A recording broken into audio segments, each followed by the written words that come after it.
महाराष्ट्र के चुनाव को लेकर बात कर रहे हैं। और किसी की जीत के इतने चर्चे नहीं होते हैं जितने इम्तियाज जलील की हार के चर्चे हैं। वो किसी शायर ने क्या खूब कहा है कि तुमको लगता है कि तुम जीत गए हो मुझसे, तुमको लगता है कि तुम जीत गए हो मुझसे, है यही बात तो फिर खेल दोबारा हो जाए। अगर उनके हाथ में ये बात हो तो वो खेल दोबारा भी हो जाए, लेकिन ये चुनाव आयोग के हाथ में है। हालांकि संजय रावत ने एक ऑप्शन देने की बात जरूर कही है। उन्होंने कहा है कि पूरा चुनाव रद्द करके चुनाव दोबारा करवाना चाहिए। मैं आप तमाम लोगों को बता दूं, जिस तरह की एक हार हुई है, 2000 वोटों के कम मार्जिन से हारे हैं। चुनाव से कुछ दिन पहले इम्तियाज जलील ने खड़े होकर एक बात कही थी कि मुझे हराने के लिए जो कुछ साजिशें रची जा रही हैं, 28 मुस्लिम कैंडिडेट जो है वो उनके सामने लाकर खड़े कर दिए। उन्होंने कहा कि किसी को भी हाथ पकड़कर मेरे सामने खड़ा कर दिया जा रहा है सिर्फ और सिर्फ इस वजह से कि इम्तियाज जलील ना जीत जाए। उन्होंने लोगों से कहा, जो सामने खड़े थे, हारने के बाद जब आके मुखातिब किया लोगों को, तो उन्होंने वहां आकर कहा कि जितना गुस्सा आप लोगों में भरा हुआ है उतना पूरे हिंदुस्तान के मुसलमानों में, उन तमाम लोगों में भरा हुआ है जो टकटकी लगाकर आज महाराष्ट्र चुनाव के इस रिजल्ट की कामना कर रहे थे, आशा कर रहे थे कि ऐसा रिजल्ट आएगा। उन तमाम में भी वही गुस्सा भरा हुआ है।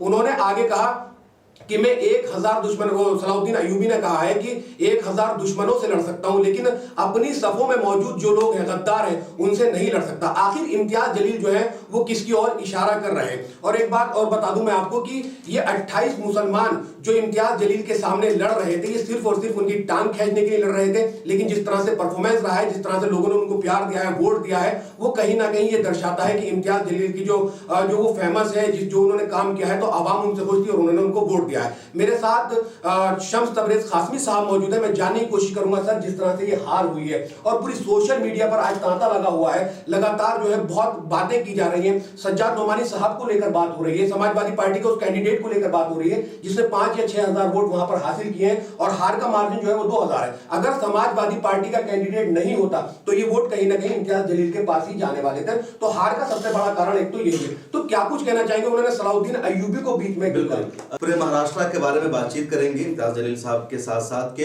पूरे महाराष्ट्र में कितने मुसलमानों को जीत मिली है और कितने को हार मिली है, कितने बहुत कम वोटों से हार गए हैं, ऑल इंडिया मजलिस इत्तेहादुल मुस्लिमीन की हार की बुनियादी वजह क्या रही। और सबसे पहली बात इम्तियाज जलील के बारे में, क्योंकि इम्तियाज जलील की जीत की हर किसी को उम्मीद थी, लोग दुआएं कर रहे थे, नमाज पढ़कर उनके लिए दुआ मांग रहे थे, लेकिन इम्तियाज जलील हार गए। जिस तरह भी लोकसभा के चुनाव में लोगों ने मौलाना बदरुद्दीन अजमल साहब की हार पर बहुत ज़्यादा अफसोस किया, या इसी तरह अख्तरुल ईमान की हार पर किशनगंज से बहुत ज़्यादा लोगों को अफसोस हुआ, तो इसी तरह इम्तियाज जलील की जीत के लोगों को उम्मीद थी। हालांकि इम्तियाज जलील 2000 वोटों से हार गए। शुरू में खबर आई थी कि 1000 वोटों से हारे हैं। अब रीकाउंटिंग की भी खबर आई थी, अब ये कंफर्म नहीं हो सका कि रीकाउंटिंग के बाद 2000 वोटों से हारे। हालांकि पहली काउंटिंग में इम्तियाज जलील 1000 वोटों से हारे थे। इम्तियाज जलील की हार की जो बुनियादी वजह है, क्योंकि इम्तियाज जलील को हराने के लिए तकरीबन 90 से ज़्यादा आज़ाद उम्मीदवार वहाँ चुनाव लड़ रहे थे। आखिर में कुछ लोग बैठ गए, लेकिन अभी भी 35-40 के करीब वहाँ लोग उम्मीदवार थे। किसी को 200, किसी को 500, किसी को 1000 वोट आया है। और इम्तियाज जलील की जो सबसे ज़्यादा लड़ाई थी वहाँ बीजेपी उम्मीदवार के साथ थी। वहाँ उद्धव ठाकरे की शिवसेना ने अपना एक उम्मीदवार उतारा था और उस शख्स ने अपनी उम्मीदवारी को वापस ले लिया। वो चुनाव के दौरान ही मैदान से वो शख्स भाग जाता है और वो कहता है कि अगर मैं खड़ा रहूंगा तो जो हिंदू वोट है 2 जगह वोट तकसीम हो जाएगा, मुसलमानों का वोट मुत्तहिद हो जाएगा, इम्तियाज जलील जीत जाएगा और मैं नहीं चाहता कि इम्तियाज जलील की जीत हो। तो इम्तियाज जलील को हराने के लिए उद्धव ठाकरे की शिवसेना के उम्मीदवार ने चुनाव के दौरान ही अपनी उम्मीदवारी वापस ले ली। फिर कांग्रेस को वहाँ से अपना उम्मीदवार खड़ा करना पड़ा। तो ये हिंदुओं के जहन में या मुसलमानों के अलावा जो वोटर्स उनके जहन में पहले से बात थी कि इम्तियाज जलील को हराना है, उनको यहाँ का एमएलए या एमपी नहीं बनने देना है, क्योंकि इम्तियाज जलील जैसी शख्सियत उनको बर्दाश्त नहीं है। इम्तियाज जलील औरंगाबाद से एमएलए रह चुके 2014 में, उसके बाद 2019 में इम्तियाज जलील एमपी बने और तकरीबन आज़ादी के बाद इम्तियाज जलील दूसरे शख्स से जिन्होंने औरंगाबाद से लोकसभा का चुनाव जीता। सिर्फ 2 मुसलमानों को कामयाबी मिली, बहुत पहले एक बार कांग्रेस से एक मुसलमान को जीत मिली थी। तो ये बातें वहाँ के लोगों को, खासतौर पर मेजोरिटी समाज को बर्दाश्त नहीं थी।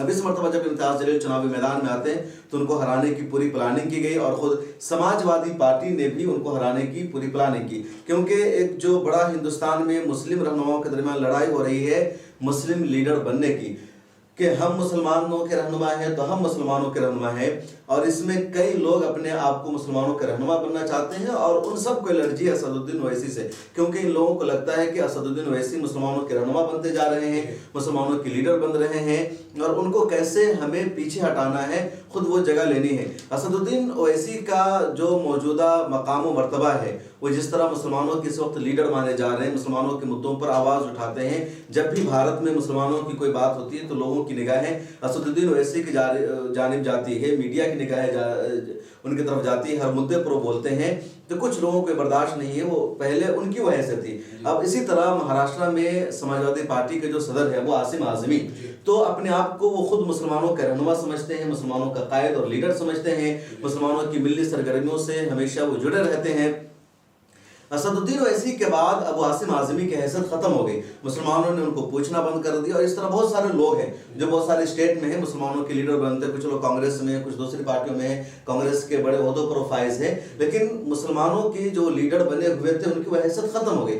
आम मुसलमानों ने असदुद्दीन ओवैसी को अपना लीडर जाना, उन पर भरोसा किया, उनकी बातों पर भरोसा करने लगे, उनकी रैलियों में जाते हैं, उनके जलसों में जाते हैं, तो ये बातें इन लोगों को बर्दाश्त नहीं है। चुनांचे अब आसिम आज़मी को भी ओवैसी का यही मकाम और मर्तबा बर्दाश्त नहीं है, तो अब आसिम आज़मी ने इस चुनाव में ओवैसी साहब के उम्मीदवारों को जानबूझकर हराने की कोशिश की और जहां जहां एमआईएम ने अपने उम्मीदवार को खड़ा किया वहां वहां समाजवादी पार्टी ने भी अपने उम्मीदवार को खड़ा किया, ओवैसी साहब को हराने की कोशिश की और कुछ जगहों पर समाजवादी पार्टी को कामयाबी मिली, कई जगहों पर कामयाबी नहीं मिली, लेकिन उन जगहों पर समाजवादी पार्टी की वजह से एमआईएम की तो हार हुई, लेकिन साथ साथ वहां जो बीजेपी के उम्मीदवार है या जो एनडीए का उम्मीदवार है उसको जीत मिली है। तो जिस तरह कई स्टेट में चुनाव के मौका पर यह कहा जाता है कि एमआईएम ने बीजेपी के लिए बी टीम बनकर काम किया है या वोट कटवा पार्टी का काम किया है, तो समाजवादी पार्टी ने भी इस मर्तबा एमआईएम को हराने के लिए बीजेपी की बी टीम बनकर के काम किया है या वोट कटवा पार्टी के काम किया है, क्योंकि दो जगह के अलावा कहीं भी समाजवादी पार्टी को या आसिम आज़मी को जीत नहीं मिल सकी है। औरंगाबाद की जो सीट है अब्दुल गफ्फार कादरी को कोई ज्यादा वोट नहीं मिल सका और इन्होंने 5,000 वोट हासिल किया और उतने वोटों से ही एमआईएम की वहां हार हुई है। इसी तरह वंचित बहुजन अघाड़ी के उम्मीदवार ने वहां इम्तियाज जलील को हराने का काम किया है। इम्तियाज जलील के बारे में पता है कि मुसलमानों की आवाज़ है, मुद्दे पर बोलते हैं। जब औरंगाबाद ईस्ट से इम्तियाज जलील को 2014 में जीत मिली थी पहली मरतबा, तो उन्होंने लगातार असेंबली में मुसलमानों के मुद्दों को उठाया, मुसलमानों के इश्यूज पर बातचीत की और महाराष्ट्र के मुसलमानों को लगा कि कोई हमारा है जो हमारी आवाज़ को उठाता है, हमारा रहनुमा है। इम्तियाज जलील से पहले अब आसिम आज़मी को मकाम मर्तबा मिला था, लोग उनकी तरफ तवज्जो से या उम्मीद की निगाहों से देखते थे। इम्तियाज जलील उनकी जगह ले ली, वो महाराष्ट्र असेंबली में छा गई। बात अब आसिम आज़मी को बर्दाश्त नहीं थी। 2019 में इम्तियाज जलील को अल्लाह ने एक और कामयाबी दी, वो एमपी बन गए, ये बात और अब आसिम आज़मी को बर्दाश्त नहीं हुई। तो इस मरतबा वो आसिम आज़मी ने यही प्लान किया कि कैसे हमें एमआईएम को हराना है और औरंगाबाद में उन्होंने हराने का काम किया एमआईएम को।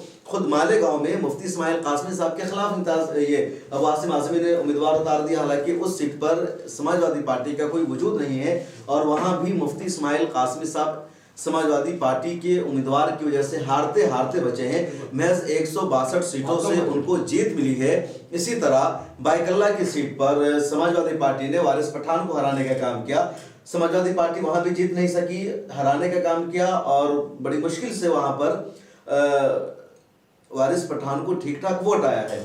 तो समाजवादी पार्टी का पूरा प्लान इस मरतबा ये था कि एमआईएम को महाराष्ट्र में जीरो करना है, इनको हराना है। अब आसिम आज़मी या समाजवादी पार्टी कांग्रेस को हराने में नाकाम है, उसको कमजोर करने में नाकाम है, उससे डील करने में नाकाम रही। लगातार इन्होंने मांग की समाजवादी पार्टी की तरफ से इंडिया अलायंस से कि इनको कम से कम 5 सीटें दी जाए महाराष्ट्र में। इनको सीटें नहीं दी गई, सिर्फ 2 सीटें दी गई कि जो आपकी सिटिंग सीट है गवंडी की और ये भिवंडी ईस्ट की। तो इन्होंने 9 सीटों पर उम्मीदवार उतार दिया, फ्रेंडली फाइट का नाम दिया, लेकिन इन्होंने नुकसान पहुंचाया सिर्फ मुस्लिम लीडरशिप को, मुस्लिम क़यादत को। ऑल इंडिया मजलिस इत्तेहादुल मुस्लिमीन। मिल्लत टाइम्स को जारी रखने और मजबूत बनाने के लिए हमारी आर्थिक सहायता कीजिए।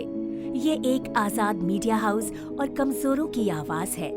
आप हमें देखें, सुने, पढ़ें और हर महीने ज्यादा नहीं सिर्फ 100 रुपए से मदद करें।